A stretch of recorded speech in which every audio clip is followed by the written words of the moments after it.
dadku wuxuu iska wada ahaa dad iska wada waran iyo gaashaan iyo wax ni walba waxba lagu hubaystaa faras iyo wax la wada waneeyay ma jirin qori iyo wax la isku ridiyo waxaan ma jiraynin dabeedna nimankii sidii lagu jabiyay dhowr jeer bay soo degeen waa la jabiyay dhowr bay soo degeen waa la jabiyay ugu dambeyn aakhirkii 1800 waxaan u malaynayaa 86 bay ahayd 1886 bay toos u soo degeen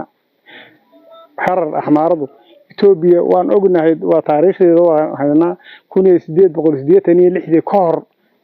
Itoobiya deegaanka xarar wixii ka sareeyay ma wixii ka hooseeyay ma jireen Abyssinia